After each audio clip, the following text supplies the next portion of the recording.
नमस्कार, welcome and vanakkam. Good morning to everyone. आज आप एलिस्का में आपका स्वागत है। आज हमारे hearing conservation and hearing and safe hearing हमारे टॉपिक का नाम है। Let's welcome Ranganathan sir. He is alumni of All India Institute of Speech and Hearing, 17 years of experience in research and teaching and clinic area, having presented many research papers and projects at national and international firms. He is also member of national and international body. He is helping some non-profitable organization as well as technical advisors too. Welcome sir to our show. Thank you, Mr. Indrajit. There's two more members, young ladies there. One is Zabeen and one is Mansa. Now I will hand over to Zabeen. Zabeen, you can continue with your session. Yes. Good morning, everyone, and welcome to today's session. I would like to introduce today's presenter, Ranganathan sir, with few sets of questions related to hearing and its disorder. Let's begin with the first question. Yeah. What's the difference between hearing and listening? Good morning, all. First of all, I would like to congratulate and wish all the best to Mr. Indrajit for his initiative on hearing and safe hearing awareness program. So we'll move on to the question.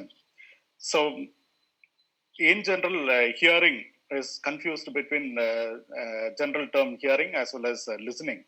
Hearing means just an act of hearing. For example, we hear any metallic falling down. That's an act of hearing. Listening means there is a meaning attached to the sound. For example, if somebody says Papa, it has got a meaning. We understand what is it. That's called listening. For an individual, we should have normal hearing as well as listening. If there is normal hearing and there is no listening, we see many people, they are out of the world. They will be sitting, they may hear sound, but they will not respond to you. That's the act of hearing. So anybody should have normal hearing as well as listening to process the signal, auditory signal properly. Hope I have answered you, Japin. Yeah. My next question is. Yeah. Good morning, sir. I'm Mansa Dasuri, an audiologist and a speech therapist. So my question to you is, how does the sound travel from an ear to brain? Basically, if you look at my hearing mechanism, there are three major parts: external ear, middle ear, and the inner ear. From the inner ear, the nerve connection starts up to the brain, temporal lobe. So when sound, usually the physical sound is called vibration. So this vibration is transferred into external ear, middle ear, then the inner ear, where inner ear converts the vibration into electrical energy and sent to the brain, because brain can process only the electrical signal. So basically the ear parts are to convert the vibration of sound into electrical energy. That is how sound travels. But the hearing, act of hearing as well as processing is done at the temporal lobe. Hope I have answered you, okay, Mansa. Sir. Yes, sir. Thank you, sir. Okay. My second question is, how important is hearing for life? If you see, without hearing, we don't do anything in life. For example, now the recent innovation is mobile phone.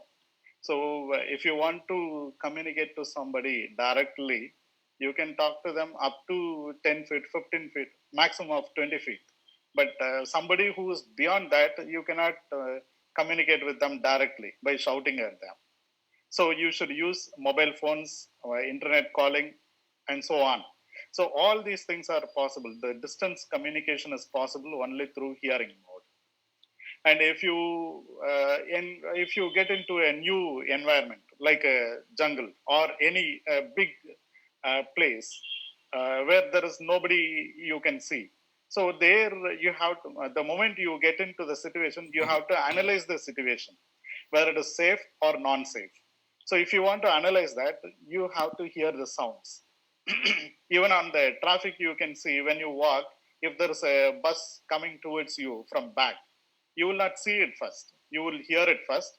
Then you will understand how close is the sound. Then you will react accordingly. So hearing is not only for communication, hearing is also life-saving mechanism. So hearing becomes very important for day-to-day life, Jabin. Thank you, sir. What is a normal hearing? So there are many classifications to say it is normal hearing. So usually, audiologically, we say if somebody hears the speech frequencies between minus 10 dB to 20 dB, we call them as normal hearing.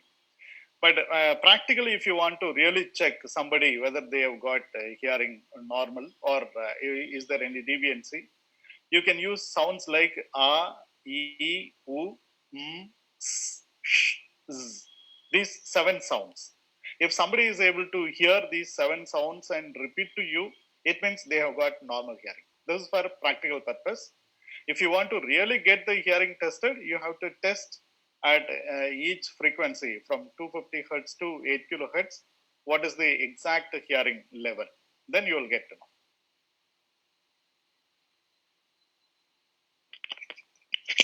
Is there any hearing loss cannot be treated, sir?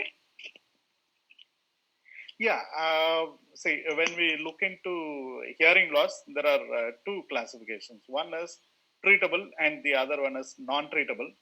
Treatable is like, for example, ear discharge, ear pain, blocking sensation due to wax or foreign body. These are all treatable hearing loss. Usually, treatment is done by ENT specialist with a medicine or sometimes even surgical procedures. But if there is problem in the inner ear and above, the neural system or the temporal lobe, we cannot treat with any medicine or surgical procedure. Then we have to go for the management procedure with the hearing aids or cochlear implantation or assistive listening devices. So there are, it's been estimated as 1 to 4 out of every 1,000 children born in throughout the world are having non-treatable congenital hearing impairment. So it's a very serious issue. Why children should? Yeah, Mansa. So if there is an individual with profound hearing loss, how will the hearing loss affect them in the day-to-day life? Yeah, when you say profound hearing impairment, the hearing impairment is above 90 dB. That is above 90% of sound will not be heard to these individuals in the day-to-day life. So it is very difficult task when they are away from the sound source. For example, if they are sitting in the living room, if somebody wants to talk from the bedroom, he will not hear. So somebody has to really go touch and alert him, then you have to talk to them. Usually people with profound hearing loss can lip read very well if it is an acquired hearing loss. So they will be able to respond only with visual mode.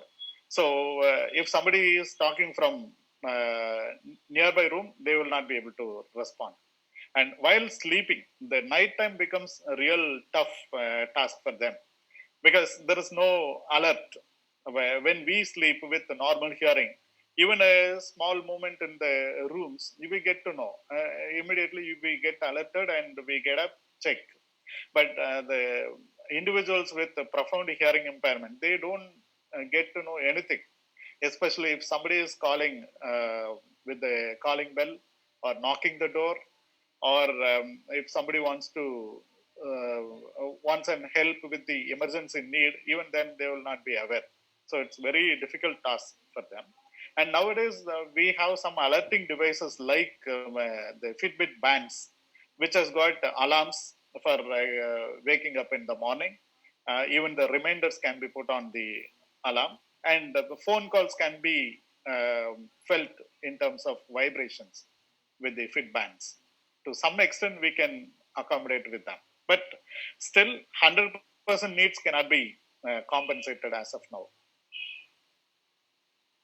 Mansa, did I answer you? Yes, sir. Yeah. The next question is why children should have normal hearing? Yeah. So everyone should have normal hearing, not only children. So you would have seen a tradition in India, especially in South India, we follow. There is a function made during the conception age, 6th to 7th month, wherein every relative will come, celebrate the moment. The significant event of this is they will sing songs, and they will also put on a lot of bangles in the hands of new mother. So what is happening is when they leave their hand down, the bangles are going to create sound. So these sounds are going to, the hand is at the level of womb. So the sound made by the bangle is going to stimulate the infant inside the womb. So what is happening? We are trying to stimulate hearing from that stage itself. If you look at the inner ear development, inner ear is completely developed at the age of 3 months of gestation. So we somehow our tradition follows this stimulation technique. By the time they come out of mother, they are ready to hear all the sounds in the environment. And there are research which shows even the infants inside the womb can identify father, mother's voice, even close relatives' voice. They can even differentiate the voices. So the moment when they come out, normally we can see the child is hearing from the birth, even before birth, and they start speaking at the age of 9 months or 10 months, which means they require a auditory training period of the day one up to the 10th month. So if this hearing is compromised, this training is not happening. They are not aware of environmental sounds. It can be speech or any other sounds. So what happens is they don't know how to reproduce the sounds. So only when you hear, you can reproduce. For example, if you are learning a new language, you hear the sound, try to imitate it. So for newborns also, it is the new language that they are learning. If they don't hear, they cannot reproduce it. So they become mute. That is why you would have seen many special schools with the sign languages, where they depend on visual mode. So normal hearing becomes very mandatory for these people. WHO, World Health Organization, has made a lot of effort in Western countries. It is made mandatory to run a newborn hearing screening at the first day itself. So WHO suggests we should test before 1 month of age, diagnose before 3 months of age, start, if there is hearing loss, start the intervention program before 6 months of age, so that the 6 months of training, 6 months to 1 year, 6 months of training compensates for the learning that they naturally learn. So we expect them to speak normally at the age of 1 year, so that they will follow all other development normally. If they are not focused, if they are not identified at the early ages, they will develop into mutism. That is when they start signing. Jabin. Thank you so much for your valuable answer, sir. You have cleared n number of things for the previous question. Yeah. And the next one is, can we clean ears? Ideally, no. But traditionally, we tend to do it. Even when we are young, our parents used to clean the ears for children. And they even clean their own ears. So what is happening is, why we should not clean the ears is, the ear canal is not a straight tube. It has got S bend. There are two bends in the ear canal. So the moment we put on the earbuds or the hairpin, so many methods are used. The moment we put in, we tend to push the wax inside, which becomes clogged and accumulate and block the ear canal, because of which the hearing will be affected. They will feel blocking sensation and they may feel that they have got hearing loss also. So in order to avoid that, we should not clean it. And the other interesting fact about the wax is, wax, if you see, it is a sticky, semi-solid substance in the ear canal. So what happens is, when we travel outside, due to wind blow, there are high chances that dust can enter into the ear canal. Thus, wax helps the ear canal to prevent dust entering into the ear canal. They get stick into the wax so that they don't go to the tympanic membrane and injure. And even bacteria, virus are of same style. They just prevent virus, bacteria entering into the ear canal. The more you keep cleaning, there is high possibility of getting ear infection. So we are not supposed to clean. If you want to clean, ideally you should go to ENT specialist, wherein he will look into the ear and clean it. That is the better way than trying it yourself. Okay. What to do if there is an ear discharge? As I told you, ear wax, similarly, ear discharge also, we are not supposed to clean it. If there is active ear discharge, you can just block it with the cotton and go to the ENT specialist, because that's the better method. This ear discharge happens because of continuous ear infection. So without clearing the ear infection or taking a treatment for ear infection, this cannot subside. And we are not supposed to clean it with the earbuds or any other mode. So they should only visit, and it's a treatable cause. So ear infection, ear discharge can be treated, and if it is the first incident, they will revert back to normal hearing. If it is recurred again and again, there is a high possibility that they will have a permanent hearing loss also. Yeah. Okay. When to suspect hearing loss? See, suspecting hearing loss, you would have seen the common responses, inconsistent responses. When you call somebody, they don't respond to you. That's an important factor. It's a known factor to everyone. Sometimes we can also see, if there is partial hearing loss, we can see people misunderstanding words. For example, if I say stool, they may hear it as spoon. So they may respond according to spoon instead of stool. So this kind of misunderstanding possible. Sometimes they miss out some words. Usually the hearing loss due to aging has high frequency hearing impairment. So there's words which are related to high frequency has got a loss, so they cannot perceive those sounds. For example, ice cream, they may hear only the ream, the sound, than the ice. Ice is the word ice has got a high frequency energy, so they may not understand. So they will try to ask for repetition. They will miss out words, and they will have inconsistent responses. Sometimes even tinnitus, a ringing sound in the ear, because a ringing sound is an indicator that there is some physiological change in the ear. So it is not the disease itself. So we have to correct the problem in the ear so that tinnitus goes off. So these are the major indicators. And we can also observe, for example, if you are watching TV, the whole family will be in need of, say, 5 points of volume. This person may need 7 to 8 points, which is more than the normal limits. That again indicates there is a hearing loss. And aged people, you can see them sitting lonely, because they don't want to hear people say only half of the thing.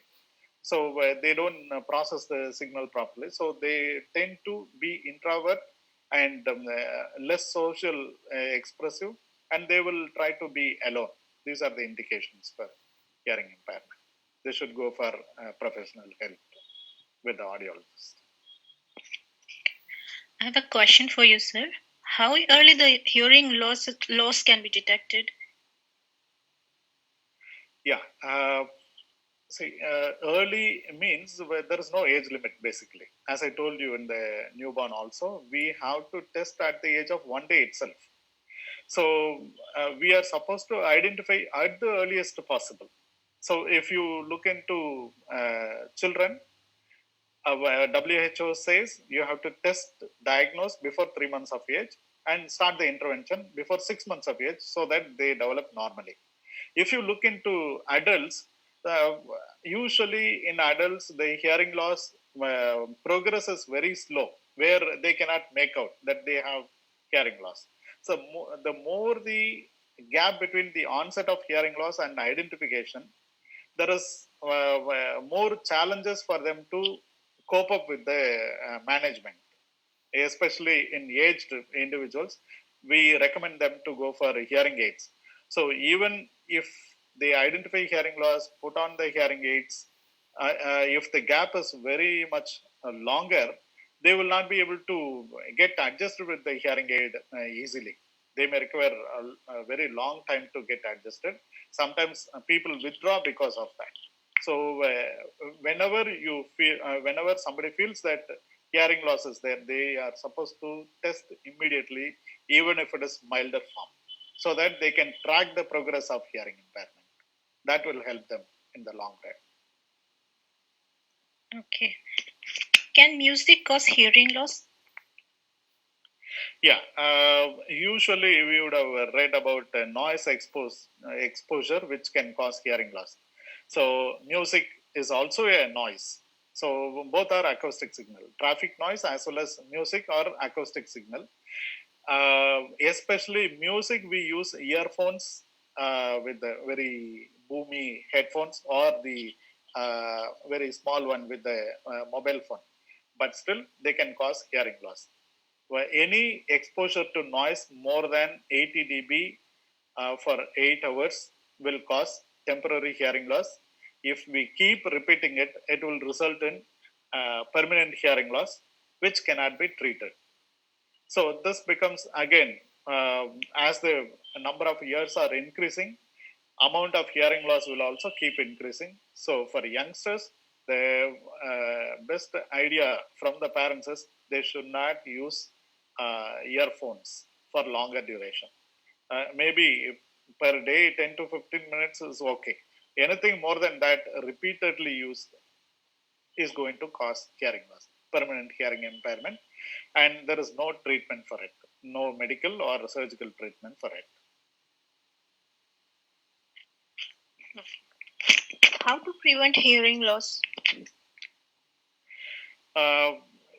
As I told you, hearing loss affects the daily living. So we have to be careful. Prevention is better than cure. So if it is the infectious condition, as I told you, we should not clean the ears frequently. That is one way of preventing. Don't use any of these substances like hairpin, safety pin, all that into the ear canal. That can again injure the ear, the tympanic membrane, which will cause again a continuous hearing loss, which can be treated or not. It can become non-treatable also. And prevention from the high level of sound, especially the factory workers when they are in a power loom or any other, even the cutting factories, the tiles cutting, granite cutting, all these individuals should use something called ear protective devices, which are meant for reducing the sound from the environment, so that they are not allowed. As I told you, 80 dB for 8 hours will cause hearing loss.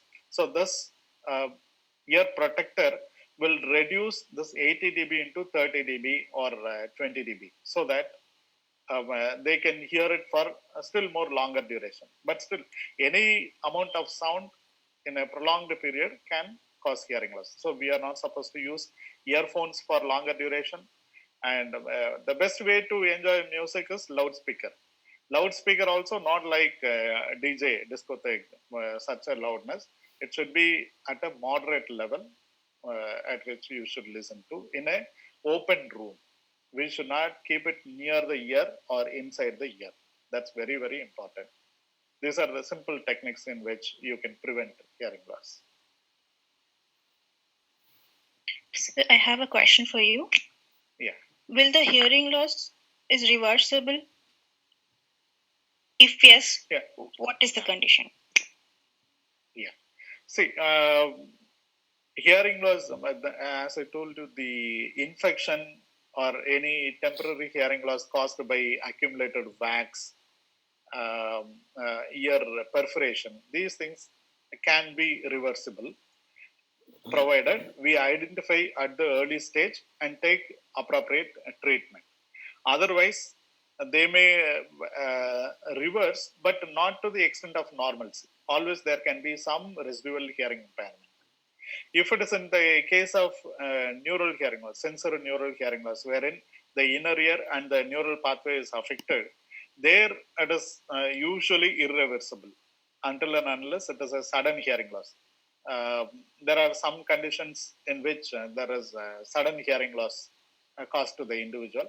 They may be reversed, but the percentage of reverse is not known to people. It's only trial and error method. They have to undergo treatment so that it may reverse back. Okay, thank you, sir. And the last question is, what are the psychosocial effects of hearing loss? So, psychosocial effects, usually this can be seen in the elderly people, wherein if there is hearing loss and they are unable to hear the complete speech from the family members, they get irritated. They try to shout on people, and they can also get aloofness.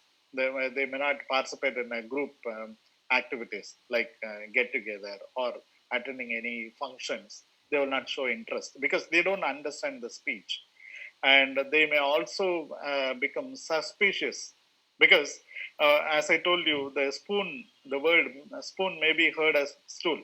So similarly, each word can be heard differently. So sometimes they may suspect people that somebody is scolding behind me, or even if they say something, some good sentence, they may misinterpret it, because of which they will have suspicious thought. And there are especially individuals with tinnitus. There are many instances wherein they have gone introvert. Even sometimes it became suicidal attempt also. So these can be the main psychosocial effect of these individuals. Yes, sir. I have a question to you, sir. Yeah, Mansa. Yes, sir. Sir, as we told that exposure to loud sounds for longer duration will cause hearing loss. But sir, now in the present scenario that is in pandemic or in general too, we see most of them are attending the meetings, conferences or online classes through a mode of phone calls. So sir, my question to you is, can even phone calls cause hearing loss? Yes, definitely. As I told you, any sound that is that an individual get exposed to can cause hearing loss. It depends on level as well as the duration. So usually what happens is, if you just observe your own phone call, initially we may keep volume at 3 point. As you keep on talking to the individual, if it is extending beyond half an hour, this 3 point is not sufficient for you. You will automatically increase that into 4. Then again, if you keep continuing, again you will increase into 5. So this, which means you need more loudness, which in turn means the sensory cells for the hearing becomes saturated, tired, fatigued. So they need really more sound to process. We are forcing them to process again and again, or translate the sound again and again. Instead of increasing the volume, you are supposed to stop the sound.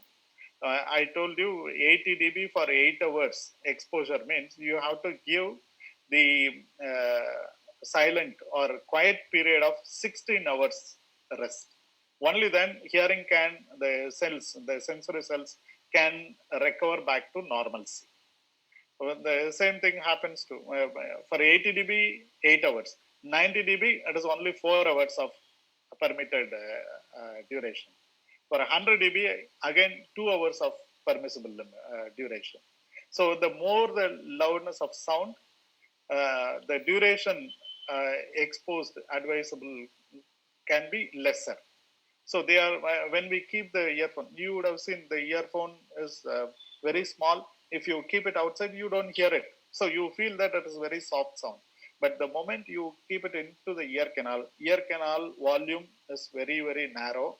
So volume reduces, sound pressure increases.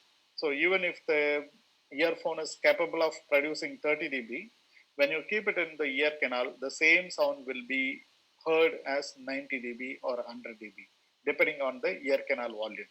So children definitely should not use the earphones.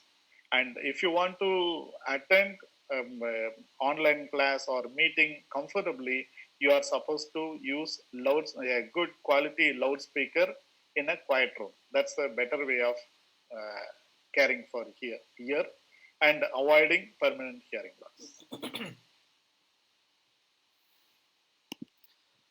Thank you, sir, for sharing such a nice knowledge, and appreciable to Zubin having such a nice question and Mansa as well.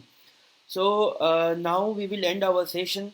In the next session, we will introduce some more information about that phonetics and audiometric, that how to be, if you are facing problem, then you should directly go to the ENT doctors, or you should come to our panel, or you should go to that specialist, not using that local and local items like just sir has said cottons or nail cutters or whatever you people are using. Don't use that thing. It's better to be having to a good specialist. Or any more problem you facing, please contact to Aliska, and we will help you out with all those situations. Thank you for being in the show. Thank you, Ranganathan sir, Mansa, Zabeen. Welcome. Thank you everyone for being in the show. Thank you, Satyaraman sir. Thank you for being in the show, sir.